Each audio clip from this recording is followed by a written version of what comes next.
fiction, science fiction, horror, fantasy, crime, LGBT, thriller. You have now entered the House of Mystery with your hosts, Gregg Shapiro, David North Martino, John Copenhaver, and Al Warren. Heard on KCAA 106.5 FM Los Angeles, 102.3 FM Riverside, and 105.0 AM Palm Springs.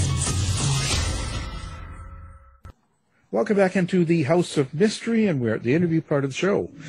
Now we have an author that's been published by Rattling Good Yarns, and Ian sent us to us, so we will be talking to him. So that's Gregg Shapiro. The book is called How to Whistle, Expanded Edition. How are you doing, Gregg? I'm doing fine, thank you. And you? I'm always good. Good. Oh, not really.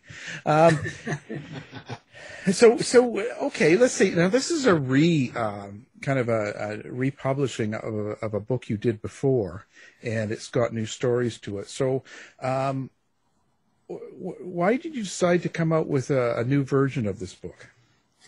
Well, the first the first edition of the book came out in 2016. It was my second short story collection. The first one came out in 2014 as a book of stories called Lincoln Avenue, all of which are set in Chicago, from Squares and Rebels Press, based in Minneapolis. And then when I put together a second collection, Squares and Rebels took a pass on it, and then I went to another press where I had an unfortunate experience with the publisher.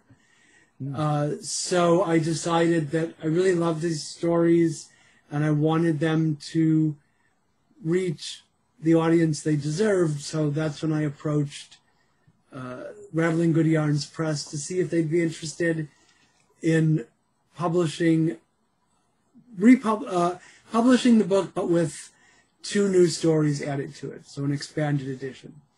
Why did you write the book? Like, what was going through your mind when you first sat down to write it, the very first edition? Like, what kind of thoughts were you having? Well, with both collections of short stories, most of these were stories that already had been published in a multitude of journals, even going as far back as the 90s with Christopher Street magazine. I don't know if you remember Christopher Street magazine from New York, but some of the stories have been published there, and others have been published in other literary journals. Some have been published in anthologies. So for me, it wasn't like sitting down and writing a novel where you have a beginning, a middle, and an end. And they're often, I believe, I haven't written a novel, but I believe that they're all written with the sole purpose of it being published, all published at once. These were stories that had lived previously in other places, and I thought that they all were a good fit together in a book of short stories. Mm. Yeah, I don't remember that magazine. I'm only about 17, so. Wow, a youngster. Okay, well, it's worth researching because it's a pretty important magazine from the past. Oh, well, I'm so young. I don't. I'm carefree. Where did you pick the stories from? Like, you said the magazine, but I guess what I'm trying to say is, what about a certain short story was it that you would go, wow, I want this? Well, these stories, they're of a specific time. Most of them, there's one story that goes pretty far back, but most of them are basically stories about being a gay man in the 80s, 90s, and aughts.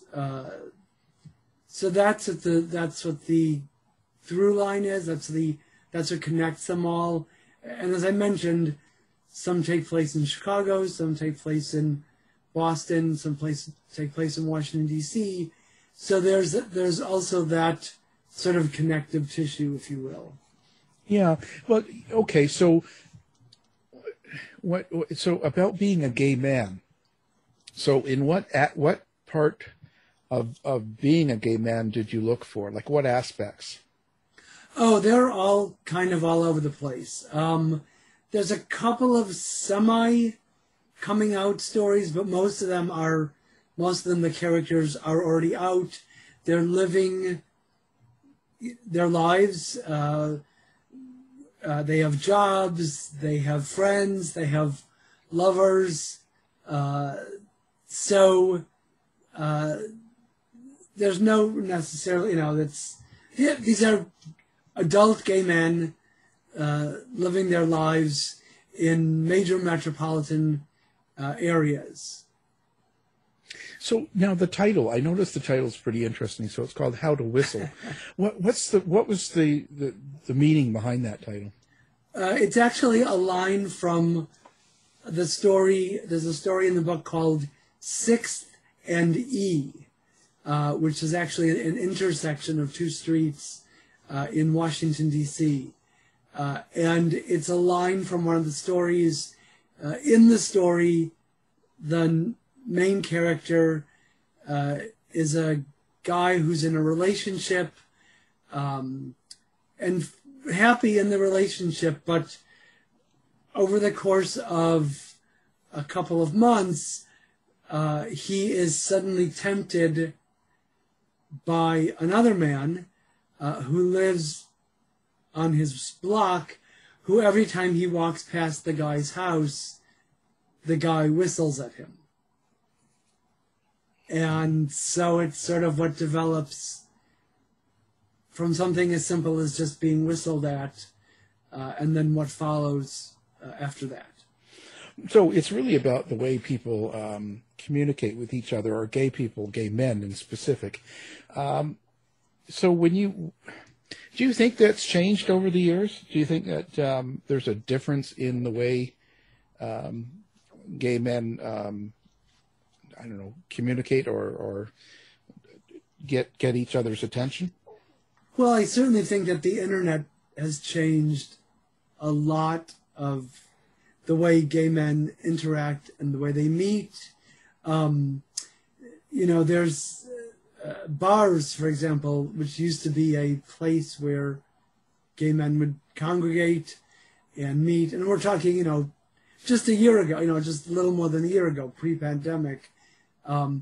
There still is that way of meeting people, but now with social media and various apps, it has definitely changed the way gay men interact. But still, it's not still, I think, not an uncommon occurrence for two men to pass on the street, for there to be eye contact, and then who knows what follows. But, of course, that would mean that both men would be looking up from their phones. So maybe things have changed enough that doesn't even happen anymore. Yeah. Well, I don't know. Men are horny. So what? Okay. So when someone gets your book, finish reading it and stuff, what is it that you hope they get out of that?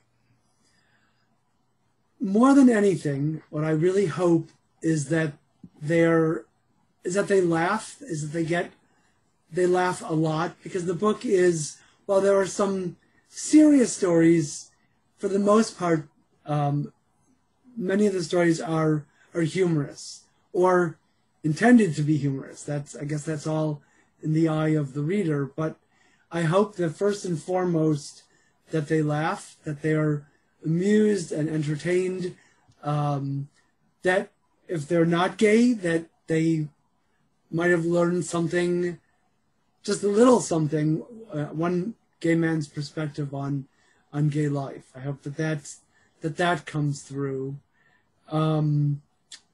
Yeah, I think that's what I really hope, is that there's they learn something new about people that they didn't know before. Well, so how do you think it is for gay men now in the U.S. as compared to the 70s and 80s and even the 90s? Well, thankfully, things have changed and are changing because of the new, because of President Joe Biden, which, just by the way, sounds so great to say, President Joe Biden. Just really. What are you trying to say? Just, well, as opposed to the walking turd that was the previous president. 4 years of sheer hell.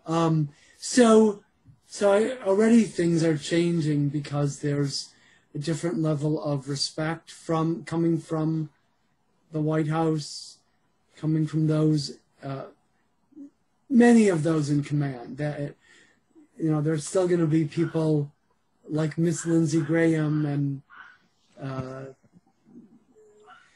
Mitch McConnell, the turtle, and other people who have no interest in seeing the lives of gay people improve, but but things have changed considerably now that there's a Democrat in control, now that there's some normal people in office. So yes, but in terms of now versus back then, I think that the possibly the most frightening thing out of all this is that if you're a gay man of a certain age, the way the pandemic, the way the COVID-19 pandemic has been handled is terrifyingly familiar to the way the HIV/AIDS epidemic was handled in the early 1980s, in that there was a Republican in office, and there was a virus that was impacting, in HIV/AIDS impacted gay men, mostly in the early days. So it was a minority that was not favored by the Republicans in office, in the same way that in the early days of the COVID pandemic, Black and brown people were impacted. So there was, again, no urgency for the Republicans to take any kind of serious action. I hope that made sense. Yeah, no, I understand. It's in general, a conservative government looks out, so they're better at war and military, and that's they don't focus necessarily on the people. Right. That's pretty common. What was your favorite story in the short story in the book? Oh, that's like asking a parent what their favorite child is. I don't think I could do that. I could. What was that? I'm sorry? I said I could. I've got dogs, and I picked my favorite. Well, I have a dog, so which is probably best that there's only one dog, because I would worry about favoring one over the other. But no, I think the stories are different enough that that's what I like about them, that there's similarities, but there's also differences. So unfortunately, I don't think I could pick a favorite. How did writing the book change you, or did it? I don't think it changed me. So this is my second book of short stories, but I also have, I always lose count, 5 books of poetry. So each book does sort of take its own, gets its own attention and focus.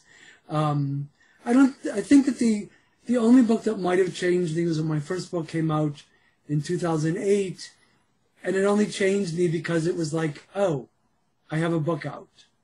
And each book is as exciting as that. Oh, I've got a new book. But that first book, I think, changed me just in that I finally had a book out after many years of publishing in literary journals, having my work published in anthologies, and even in textbooks. But having them all together, having worked together under one cover, definitely is a powerful experience. You know, we talk to a lot of writers in all sorts of areas of writing, all sorts of fields.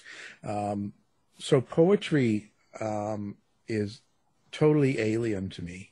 How did you know that you wanted to write poetry, and how did you get that confidence that what you were writing was going to be good? So I actually started out about 200 years ago as a theater major. Wow, you're a lot older than me. And that was an interesting and eye-opening experience. I had been writing at that time anyway. I was writing poetry and other things, but I really thought that I wanted to be an actor. And it's a very long story, but I had a really good experience as a theater major that made me realize that's not what I wanted to do. And so while I was a theater major, I was also taking a poetry class, and that was a turning point. That was a good experience. It made me realize that that's something I had more interest in. And then so I had started college, and then I went for a year and a half, and I took a year and a half off to figure out what I really wanted to do, since I wasn't going to be doing theater anymore. And then I decided I wanted to write, and so I transferred to a college in Boston and decided to become a creative writing major. And while I was doing that, I had a teacher by the name of Bill Knott, Knott, who was a really amazing poet. And while I was an undergrad, one of the assignments that he gave our class, our poetry workshop, was that he was really pleased with the level of work in the class, and he encouraged us, as part of our grade, to send our work out to literary journals, literary magazines. And he taught us how to do that. This is back in the 80s. This is pre-internet, pre-computer, and there was a process that you had to go through to submit your work. He urged us to send clean copy, meaning that there were no mistakes, there were no misspellings, punctuation was correct. He taught us how to write a cover letter when submitting work, and he taught us how back in the old days, there was something called a SAISY, which was a self-addressed stamped envelope, which you would include with your submission, so that, again, pre-internet, pre-computer, so that the publication could let you know if they liked your work and if they were going to publish it, or if they didn't like it, and then they could return it to you. So way back then, I sent some work to a magazine, and it was accepted for publication. So it's almost like a drug. Like, once you get a taste of that experience, you want to have more of it. So I just started doing the research, finding out what magazines were reading work for submission, and that's really how it started. A poet write about? Like, how does... Okay, so I'm trying to understand this, because I've had several books published, but mine have all been nonfiction and more true crime or more reality-based sort of things, events that have happened. Okay. So I understand my process, and I've talked to a lot of crime fiction and a lot of romance and all this stuff. But what's the process for a poet? Well, I think everybody's different. Every poet has a different process. I have sort of a two-pronged thing. One is the wait for inspiration process, which I'm very fortunate that I've been able to find a lot of inspiration over the years. So there's that. Especially last year, during the early days of the pandemic, I ended up writing more last year than I wrote in the 2 previous years. So that was, and while it's not, the greatest situation during the pandemic, it did produce a lot of work. The other strange source for me personally has been, because I've been doing this for a long time, I'm often solicited for anthologies or themes of themed issues of magazines.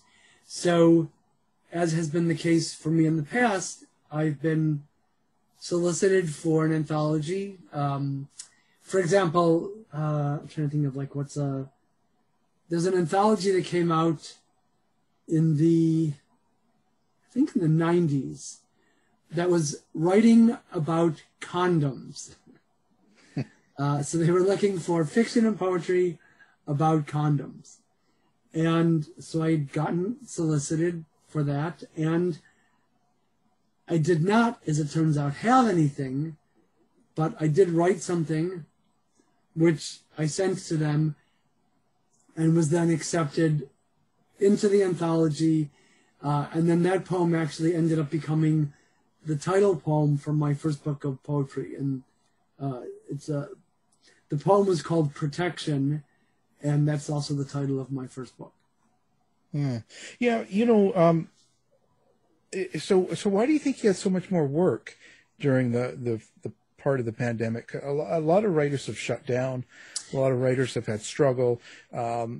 So is it more that maybe the emotion involved in something like a pandemic or whatever else is going on, if it's a real negative or stressful or that darker time, does that evoke more of your emotion then? I would say that's definitely an aspect of it. It's a response to a situation, which could also end up being a short story.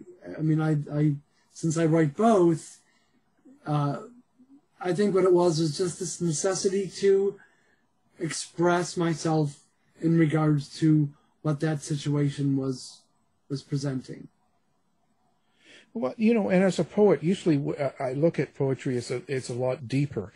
When you read a poem, there's several meanings to each phrase, to a lot of the words, and you have to read it several times to try and get deep enough to understand it. Is that sort of the case when you're writing? Are you aware that that's what's going on when you write a poem? My approach has always been that it's hard enough to get a person to read a poem so that I would not want to make them walk away from it. I would not want a reader to have any confusion at any point in anything I write, so that I make sure that the language, that the subject matter is accessible enough so that anyone and everyone can understand it, and that, because there is that thing, people say, oh, I don't like poetry because I don't understand it. And my feeling is that's kind of just an excuse, so that one of the things I always tell people is, because poetry comes from an oral tradition, I think one of the ways that makes it easy for people to understand a poem is just read it out loud. And I wouldn't say do this while you're at work or on public transportation or on an airplane maybe. I would say if you're reading a book of poetry at home, read the poem out loud, and you will definitely get more out of it if you do that. And that, I think, will also help with the comprehension of the poem. So is there a particular outcome? Like when I'm writing a book, there's a beginning, middle, and ending. And there's a story I'm telling, and I'm presenting the evidence. And even like when David, he writes his books, there's a story involved, even though it's fiction. Is there something like that as an outcome that you hope for in a poem or a short story even? Absolutely, yes. It's about capturing, like I said, I don't have a novel. I don't think I ever will write a novel. Short stories really are my preferred means of expression via prose. Yes, so my hope is that, and even sometimes I'll even know how a short story is going to end before I've even gotten to that point. Of course, as is often the case, you think you know how it's going to end, and then it writes itself, and it's the ending you thought was going to happen doesn't happen. Even sometimes in something as short as a poem, you might think you know where it's going, and then it takes on a life of its own. But yes, so I do feel like even if it's a compact version of storytelling, it's not a novel, but it's a short story, I do think that the idea is to take the reader on some kind of a journey, whatever that journey is. It's interesting. So you kind of mentioned when I asked about picking out a favorite story, you said, well, you can't. You treat them like they're like your children. I interview a lot of crime fiction people, and they have the same sort of relationship with the characters they write about in their books, or even some of the primary, if it's a detective and they're in a series of books, and they kind of, a lot of them feel like those characters, those people are their children, these people in their stories. So how do you compare that? Like, is it a character in the story, in the short story, or is it the story itself or poem? Well, I think for me, it's the events, it's what's happening, more. Then of course, the characters eventually they evolve, or they reveal themselves to me. But I think for me, often it's an event that is the driving force. There's a story in the book called Bully in a Bar, which is about the narrator of the story is going through all sorts of changes, emotional situations, and in the course of a night, he runs into a school bully who made his life miserable as a child. He runs into this guy in a gay bar. So lo and behold, the person who called him all sorts of names and made all sorts of accusations about him when they were younger turns out to be gay himself. And it's about that sort of confrontation. That was the inspiration for the story, the idea that what if you run into a bully in a bar, in a place that you wouldn't expect to find them. Huh. That's interesting. Where do these stories come from? Like for you, like when you write a story, is it a passing thing? Do you all of a sudden get it in the middle of the night, or is it you pass someone in a store, or you? So where does that kind of the initial story come from? I think it varies with each one. Sometimes it is a memory that is sparked, something that's said. That's always a good, overhearing a conversation, or again, just remembering something that was said once in the past. And it could just be sitting there, in the back of my consciousness, and then suddenly, when it comes forward, it becomes something more than just a memory. It becomes inspiration for telling a story or even for writing a poem. Something I've been doing a lot lately, and there's actually some of the stories in How to Whistle are the result of this. I started out first as a poet and then became more of a fiction writer and then pretty much are writing both equally. But one of the things I've been doing lately is going back to a poem. A lot of my poems are in a narrative style. So I have been going back to poems and then looking at them again and expanding them into short stories. So that's also another source for inspiration. Huh. Do you have other writers that inspire you or influence the way you write? Yeah, definitely. In fact, I did an interview the other day with a local journalist here in South Florida. There's a poetry festival coming up in April. April is National Poetry Month. And there's a poetry festival in South Florida that goes by the name of O Miami. It's O, Miami. And I was doing an interview about, I'm doing a group reading with some other South Florida poets. And one of the questions she asked was about inspiration, reading other writers. And something that I just don't know why this is the case, but when I'm doing my own reading for just to read, I'm reading more prose than poetry. I do read a lot of poetry, but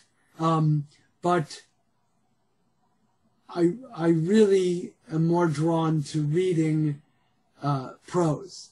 I should also say that my day job, which is I'm an entertainment journalist, so I write for about 15 or 16 regional publications.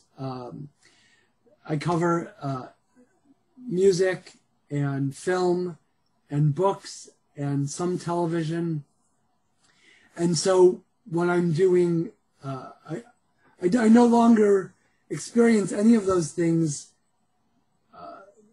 I'm trying to think of how to say this without sounding. So those things that used to really bring me great pleasure when I wasn't writing about them have now become work. And that's not a bad thing. That's actually a really good thing because I still love music. I still love movies. I still love books. But in writing about them, it's changed the way I approach them.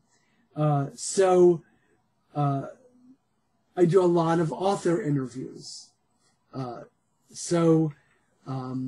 it's more often than not, it's novels or nonfiction. I just did an interview with a writer named Lauren Hoff who wrote a memoir about growing up. She was raised, her parents were members of the Children of God cult. Oh, yeah. Which was, the Phoenixes, Joaquin Phoenix and River Phoenix, they were raised in that cult. And Rose McGowan, the actress, was raised in that cult.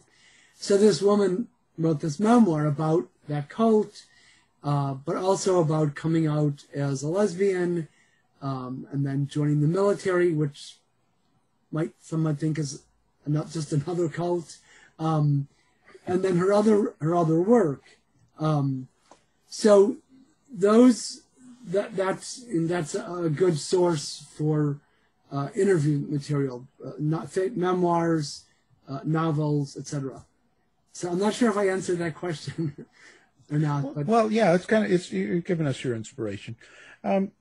So now, do you yourself have a website or a place that you like people to go and find you and talk to you about things or send you I do not have a website, but I am on the Facebook. And it's just my name, which is Gregg, Gregg, Shapiro, Shapiro. There are a few others of us with the same name. but I'm the one with the shaved head. So it's easier to find me that way. There you go.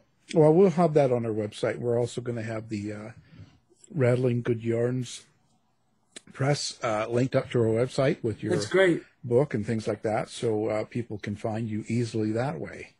Well, it's certainly been a pleasure. I enjoy talking to you, and same here. I'm very grateful for you to take the time to do this, and I hope I wasn't boring. Never.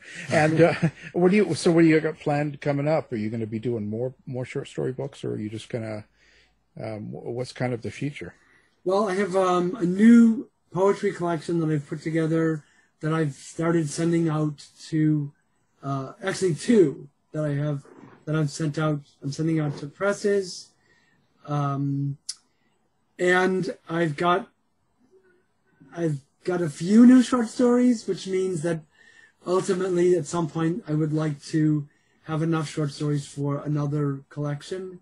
But right now I'm focusing on one or two new books of poetry. Wow. Well, that's interesting. Well, our guest has been Gregg Shapiro, and the book we're talking about is How to Whistle, and it's the expanded edition. Thank you for being on the show. Thank you very much, Alan, David. I really appreciate it. Thank you. Thanks, Greg. Take care. To find out more about our show, guests, or to listen to past shows from our archive, please go to www.houseofmysteryradio.com. Show's over for now. Was it as good for you as it was for me? Well, good night. This has been a production of Something Weird Media. I'll be back.